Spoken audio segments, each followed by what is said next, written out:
अंजुमन में आपका स्वागत है। मैं हूं कौशलेंद्र झा।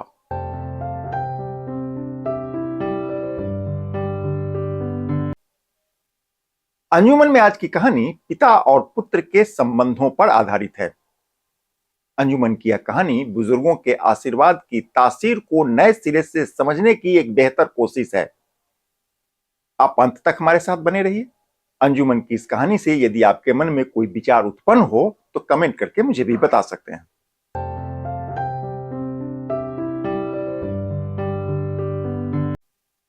कहानी शुरू करने से पहले आपको बता दूं कि समाज में सकारात्मक सोच का फैलाव हो, इसके लिए हम अंजुमन में काल्पनिक कहानी लेकर आते हैं। कहानी का सभी पात्र और स्थान काल्पनिक ही होता है। इसका किसी व्यक्ति, स्थान या धर्म से कोई संबंध नहीं होता है। आज के अंजुमन की यह कहानी दक्षिण भारत के एक गांव की है। गांव में गरीबन नाम का एक युवक रहता था। उसके पिता का नाम अमीरनाथ था। गरीबन अपने माता पिता का इकलौता संतान था। आर्थिक तंगी और मुफलिसी के बीच परिवार का भरण पोषण करना मुश्किल होने लगा था। दूसरी ओर बीमारी की वजह से अमीरनाथ समय से पहले ही बूढ़ा होने लगा था। हालांकि वह किसी किसी तरह से अपने परिवार का भरण पोषण कर रहा था। उसका एक बेटा था। बेटा का नाम गरीबन था। गरीबन अपने पिता की खूब सेवा करता था। नतीजा, आर्थिक तंगी के बीच घर में सुकून की कोई कमी नहीं थी। समय बीतता रहा। दिन, महीना और साल बदलते रहे। हालात में कोई सुधार नहीं हुआ। एक रोज अमीरनाथ बहुत बीमार हो गया। उसको लगा कि अब वह नहीं बचेगा। उसने अपने पुत्र गरीबन को बुलाया। पुत्र को अपने गले से लगाकर बूढ़ा पिता बोला, बेटा, मेरे जाने का वक्त करीब आ चुका है। मेरे पास तुमको देने के लिए कोई भी संपत्ति नहीं है, लेकिन मैंने पूरा जीवन सच्चाई और ईमानदारी से काम किया है। मैं तुम्हें आशीर्वाद देना चाहता हूं कि तुम अपने जीवन में सुखी रहो। जिस चीज को भी हाथ लगाओ वही सोना बन जाए। गरीबन भावुक हो गया। उसने अपने पिता के चरण स्पर्श किया है। पिता ने उसके सिर पर हाथ सहलाया और ढेर सारे आशीर्वाद दे दिए। इसके कुछ देर बाद ही अमीरनाथ ने अपने प्राण त्याग दिए। पिता के इन अंतिम शब्दों ने गरीबन के मन पर बहुत गहरा असर किया। खैर, पिता के निधन के बाद अब परिवार का दायित्व गरीबन के कंधों पर था। उसके पास कोई धन या संपत्ति नहीं थी। पड़ोस के कुछ लोगों से उधार लेकर गरीबन ने अपने घर में एक छोटी सी दुकान खोल ली। गरीबन अपने पिता की तरह मेहनती और ईमानदार था। धीरे धीरे उसका दुकान चल गई। जल्दी ही उसने एक बहुत बड़ा दुकान खोल लिया। आमदनी बढ़ा तो कारोबार को और बढ़ाया। पिता के आशीर्वाद से उसका कारोबार चलने भी लगा। समय के साथ अब गरीबन अमीर हो चुका था। उसकी गिनती गांव के संपन्न लोगों में होने लगी थी। गरीबन को पूरा विश्वास था कि उसकी सफलता के पीछे उसके पिता के आशीर्वाद का हाथ है।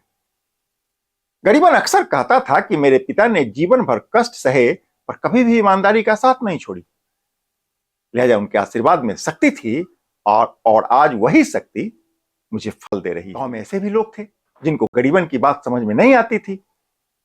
उनका कहना था कि यदि तुम्हारे पिता में इतनी ही शक्ति थी तो अपने जीवन को उन्होंने ठीक क्यों नहीं किया। दरअसल शक्ति व्यक्ति में नहीं, उसके व्यक्तित्व में निहित होता है। लेकिन जो लोग व्यक्तित्व की ताकत को नहीं समझते हैं, उनको यह बात कहां समझ में आने वाली थी। ऐसे लोग गरीबन की बातों का मजाक बना रहे थे। गरीबन मुस्कुराकर चुपचाप सुन लेता था। गरीबन को अपने पिता के आशीर्वाद पर अटूट विश्वास था। गरीबन को व्यापार करते हुए काफी समय बीत गया। वह जिस चीज का व्यापार करता था, सफलता उसके कदम चूमने को मानो पहले से तैयार बैठा होता था। चारों ओर से मुनाफा ही मुनाफा आने लगा। गरीबन का व्यापार अब विदेशों तक पहुंच चुका था। वह जहां भी व्यापार करता उसको लाभ ही लाभ होने लगा था। एक बार गरीबन के मन में एक ख्याल आया। उसने सोचा, हमेशा मुनाफा कमाया है, कभी नुकसान नहीं हुआ। उसने सोचा कि नुकसान का स्वाद चखना भी बहुत जरूरी है। गरीबन ने अपने मातहत कर्मचारियों की एक मीटिंग बुलाई। मीटिंग में गरीबन बोला कि मैं चाहता हूं कि कोई ऐसा व्यापार करूं जिसमें नुकसान हो जाए। कर्मचारी को लगा कि सफलता के मद में गरीबन को अहंकार हो गया। हालांकि खुलकर बोलने की स्थिति में कोई नहीं था, कोई बोला भी नहीं। अंत में तय हुआ कि अपने देश से तेल की खरीद करके यदि तेल उत्पादक देशों में बेचा जाए तो निश्चित रूप से नुकसान हो जाएगा। गरीबन इसके लिए तैयार हो गया। उसने अधिक कीमत देकर भारत में तेल की खरीद की और तेल लेकर खाड़ी के देशों में बेचने पहुंच गया। खाड़ी के देशों में ही तेल का उत्पादन होता है, वहां बहुत ही कम दाम पर तेल मिल जाता है। मतलब गरीबन को घाटा लगना तय था। गरीबन जब तेल का टैंकर लेकर खाड़ी में पहुंचा तो उसने देखा कि एक सुल्तान अपने कुछ सैनिकों के साथ बालू के रेत में कुछ तलाश रहा है। गरीबन उसके समीप गया, सुल्तान से बात की। सुल्तान बालू की रेत में अपना अंगूठी तलाश रहा था। गरीबन ने पूछा कि क्या यह अंगूठी बहुत कीमती है? सुल्तान बोला, अंगूठी कीमती नहीं है, पर यह अंगूठी मुझे एक फकीर ने दी थी। उस अंगूठी को मैंने जब से धारण किया है लगातार तरक्की मिल रही है। अंगूठी धारण करते ही मैं सुल्तान भी बन गया। सुल्तान बोला, 2 रोज पहले घुड़सवारी करते समय इसी बालू की रेत में मेरा अंगूठी कहीं खो गया। बातों ही बातों में सुल्तान ने उस अजनबी से पूछा, तुम यहां क्या करने आए हो?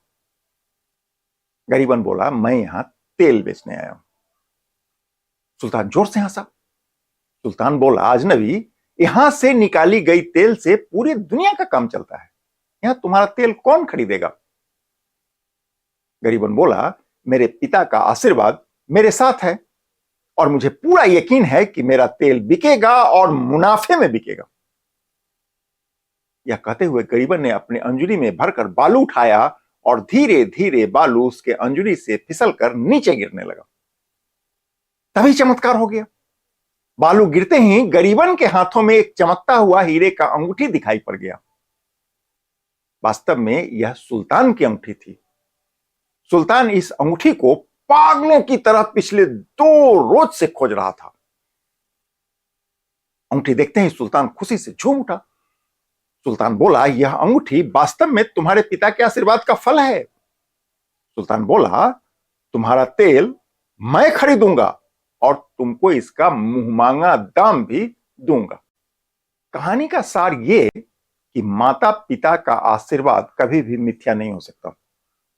उनके आशीर्वाद का कवच जिसने भी धारण की, ऊपर वाला सदैव किसी न किसी रूप में उसके साथ खड़ा रहता है।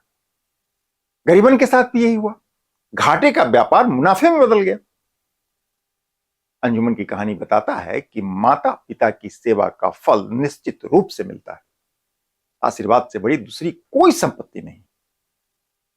मन को समझने वाली मां और भविष्य को संवारने वाले पिता इस दुनिया के 2 सबसे बड़े अनमोल धरोहर हैं। सदैव इनकी सेवा करें, हर परिस्थिति में इनको खुश रखें। इनका आशीर्वाद सदैव फलेगा। अपने बुजुर्गों की सेवा सच्चे अर्थों में भगवान की सबसे बड़ी सेवा है। आज के लिए बस इतना ही। नमस्कार।